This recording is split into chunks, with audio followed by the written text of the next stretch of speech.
Hey guys, welcome back to today's video. Today is Saturday, May 27th, 2023, and today we're going to be talking about Doug Mastriano and his announcement that he will not be running for Senate in the state of Pennsylvania.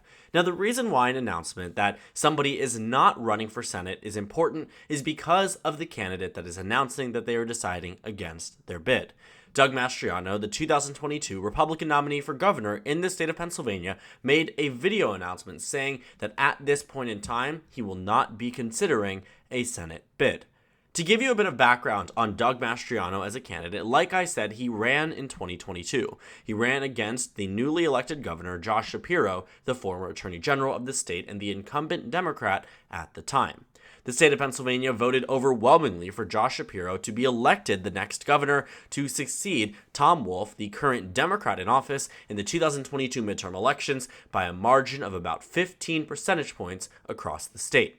Why is this significant? Well, Pennsylvania in the 2020 presidential election was decided by just 1.2%. Joe Biden defeated Donald Trump by a very narrow amount, which put the Pennsylvania gubernatorial election on the radar for many Republicans. Unfortunately for them, Doug Mastriano was perceived as far too extreme, far too right-wing to lead the state, and ultimately lost cataclysmically in this election. But besides that, why is Doug Mastriano announcing that he's not running for Senate even important? After a loss of 15 points, it would be crazy that Republican voters would even consider him for this bid. And yet, they do.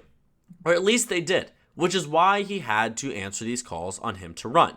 You can see that in the hypothetical polling against Dave McCormick, the runner-up in the 2022 Senate election against Mehmet Oz in the Republican primary, who lost by just a few thousand votes across the state of Pennsylvania. Doug Mastriano was beating him in a recent March poll by double digits, whether a head-to-head race or a split race with Kathy Barnett, another Make America Great Again, Donald Trump-style Republican in the race. Regardless, though, Doug Mastriano was set to win the nomination should he vie for it. But it looks as if there has been a lot of sense talked into him when it comes down to this race. For a while, Doug Mastriano was retweeting polls that showed him beating Bob Casey in the upcoming Senate election. Fake polls that were put out largely in part due to this operation to mobilize Mastriano as a candidate. It isn't to say that all of the data was fake. Obviously, he led in the Republican primary polling. But besides that, Doug Mastriano was encouraged largely by members of both sides of the aisle to run by Republicans because he is seen in many people's eyes as the Donald Trump of Pennsylvania, and on the Democratic side because he is seen in many people's eyes as the Donald Trump of Pennsylvania. The point is, Doug Mastriano would have lost the 2024 Senate election and diverted attention away in a state that would otherwise vote overwhelmingly for Bob Casey, move the Republicans out on the Senate level, and it makes it that much more difficult for them to win it on the presidential. But now with this announcement, this is good news for the GOP. But that isn't the end of the story. It'd be one thing to say Doug Mastriano isn't running and now Republicans all of a sudden have a fighting shot. And they do have a fighting shot, but not to the extent that they would have hoped. This is not the 2022 Senate election in which John Fetterman defeated Mehmet Oz by a margin of about 5 percentage points. The reason I bring that up? The 2022 Senate race was a race with a Republican incumbent. Senator Pat Toomey decided against running for re-election, and as a result, the race became open. Republicans thought that they would hold on to it given the red wave nature of the year that did not end up coming out to fruition, but what happened here was that Republicans became very confident that Pennsylvania would go their way, that they indeed had a fighting shot. In fact, maybe even were the favorites in this Biden state. However, now that we're fast forwarding to 2024, Doug Mastriano not being in the race does save the Republican Party a huge headache and does make the race significantly more competitive. But that isn't to say that Bob Casey is going to lose, nor is he likely to lose at this point in time. Allow me to explain. We can take a look at Bob Casey's results, comparing them to President Biden in 2020. Joe Biden winning by 1.2% told us exactly what we've known for the past few years, that Pennsylvania unequivocally is a swing state. But Bob Casey seems to be immune to that. Although it was a blue wave year, Bob Casey won by 13 percentage points against an incumbent U.S. representative in the state, Lou Barletta.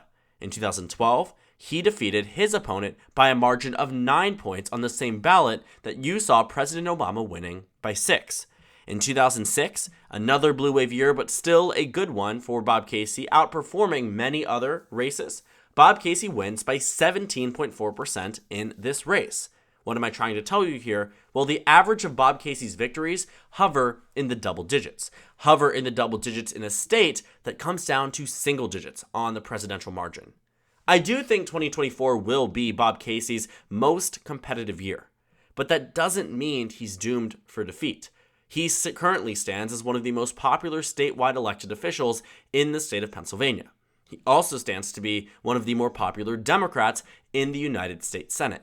His numbers speak for themselves, but it isn't just the approval rating game that makes the difference, it's the nature of this upcoming candidacy. You see, the Republican Party doesn't exactly have a backbench to pull from for this race. When you look at the list of potential candidates, you have a state treasurer, you have Dr. Oz, Carla Sands, who also ran for Senate in 2022 and lost, a former U.S. representative, and those who have declined are the third place candidate from 2022 and the Republican nominee for governor in 2022. So of those who have publicly expressed interest, it narrows down to just one candidate, Dave McCormick, who ran for Senate in 2022, narrowly lost the Republican primary. And when I mean narrowly, I mean narrowly. You can take a look here and see just how close it ended up being in this race. 31.21% to 31.14%, a difference of less than 1,000 votes in a race with 1.3 million votes cast. Dr. Oz's victory was spectacular for Democrats, but it also is a testament that Dave McCormick is not exactly as electable as we might think. I have no doubts that he would have narrowed up the Pennsylvania Senate race, but seeing John Fetterman win by 5 means that he probably could have beaten Dave McCormick in this race. Also, if you can't win a primary, chances are it's going to be very difficult for you to win the general election. That isn't again to say that Dave McCormick can't do it. He's a Republican in a swing state on a presidential election year ballot. But it does mean he will have some hurdles. And I think the fact that Dave McCormick, for one, wasn't the main candidate that people consolidated around, in fact, went from frontrunner status at one point to losing to Dr. Oz, shows us exactly what we need to know about Dave McCormick. He is the actively recruited candidate for the 2024 Pennsylvania Senate race, and yet he simply does not come across as this ever-electable Republican that the Republican Party hopes and wishes that he otherwise would be. What we see in terms of hypothetical polling explains why Doug Mastriano's withdrawal from consideration is so good for Republicans, but it still doesn't show them winning. Looking at the polls that you can see here, in April 2023, Bob Casey defeats Doug Mastriano by 10 points, and then in another poll by 16 points. For those of you maybe thinking that this isn't a possible margin, I remind you of the 2022 governor election when this was, in fact, the margin. And looking at the difference here, though, what you see is Doug Mastriano overwhelmingly loses. Dave McCormick also still loses, but it narrows up quite significantly. When Bob Casey's winning by 10, he's only winning by 5 against Dave McCormick. When Bob Casey's winning by 15, he's only winning by 7 against Dave McCormick. A recent poll, though, that I think should worry Republicans is Susquehanna Polling and Research, which is associated and affiliated with the Republican Party here in the state of Pennsylvania. And Bob Casey is winning by 12 points against Dave McCormick. Do I think this is real? Do I think this will be the result? No. I don't think Dave McCormick is to lose by 12 points. But the fact Bob Casey is already polling above 50% proves to show the electability that is behind his name. While the pundits don't wholeheartedly agree on this characterization, none of them have it in the Republican column. Cook has it as lean D, Larry Sabato has it as likely D. Inside Elections has it as a battleground, but that is the best case scenario for Republicans. Not lean R, not likely R, not safe R, as some of the races have already been characterized as such as West Virginia in that Senate election in 2024. Pennsylvania will be a prime target for the GOP, but the question is, do they get the right candidate to the front-runner status on the Republican side, and do they get the right one to the general election? Chances are they will get Dave McCormick in the Senate election and will lose by 5. But it's a loss that is being predicted a year and a half out in advance because it is so easy to see how this happens. Because Republicans fell into this trap where they now think that if Doug Mastriano is out, the Senate is back in. And in a way, they are slightly right, but in more ways, they are wrong. Pennsylvania is going to be a very, very tough nut to crack with Bob Casey at the helm. Joe Biden being at the top of the ticket, I could reasonably expect or see Joe Biden losing Pennsylvania, but the Democrats winning the Senate race with Bob Casey, because it happened in 2020 almost. You can see here that looking at, okay, I need to log in here. I will go ahead and pull back to show you the results that I want to show you, because you can see that in 2020, the race in the Attorney General's race in 2020 in this state in particular was one that Democrats won by quite a lot. Josh Shapiro is now named the #1 vote-getter candidate in Pennsylvania history because of his Attorney General's race in the state of Pennsylvania. When did it happen? It happened in 2020. I'm going to show you here because I think it's important to note exactly what could happen in states with competitive races alongside the presidential, when there are weaker candidates on the Republican side than on the presidential, or there are stronger Democrats, or a combination of both. You will find that ticket splitting does in fact still exist in this nation, even though it's decreasing significantly. But Pennsylvania was already one of those prime examples. Again, Biden won by 1.2. Josh Shapiro won by 4 points. 4 versus 1. 4 times the margin because Josh Shapiro was the better candidate here, at least for Pennsylvania, because they knew him, they liked him, they approved of him, and they were fine re-electing him, even if it meant electing Donald Trump to the presidency, because there were, in fact, Trump-Shapiro voters. What we will see is that in 2022, there were, in fact, Trump-Shapiro voters. And based off his recent election results, I could very well imagine that in 2024, there will be Trump-Casey voters on the same exact ballot.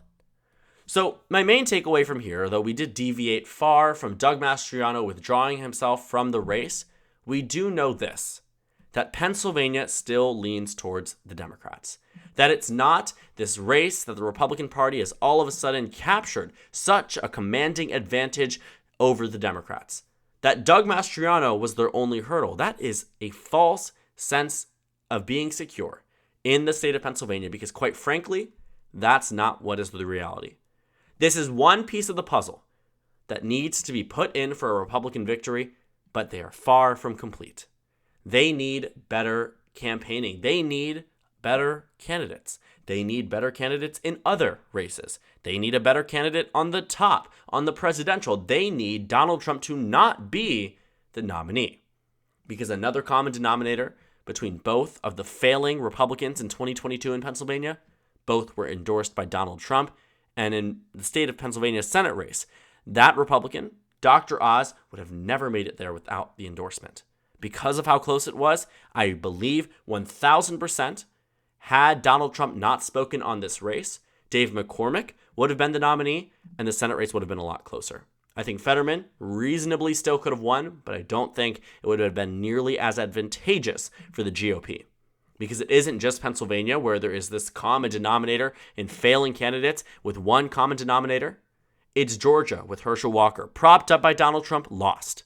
It's Blake Masters in Arizona, propped up by Donald Trump, lost.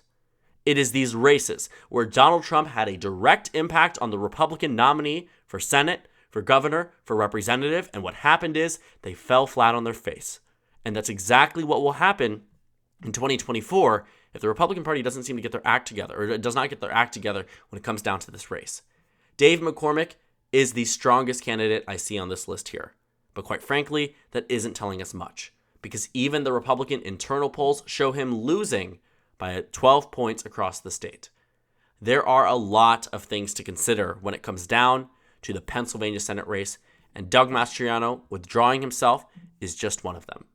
I'm excited to see what happens and how this race shapes up. It's supposed to be one of the quote-unquote most competitive races in 2024, but given the current composition of the map, I can imagine that other states might take that category away, or that characterization away from the state of Pennsylvania. We do know it will be a very contentious one on the presidential level, but what I've seen so far is not so much from the statewide GOP, in a state that otherwise should have a very long and eager bench to run against Bob Casey. But Bob Casey, being an electoral juggernaut in the state of Pennsylvania, it doesn't look like many people are going to be able to unseat him, and it looks like those who are considering it are also not exactly the strongest. So thank you guys so much for watching this video. Make sure to comment down suggestions below. Subscribe on the left if you haven't already, and check out the Instagram and Twitter. At the bottom left of the screen, there's also a Discord server for you to go ahead and join. On the screen, there's a video you can watch, and then a playlist for my 2022 election analysis videos. Again, thank you guys so much for watching, and I will see you all tomorrow.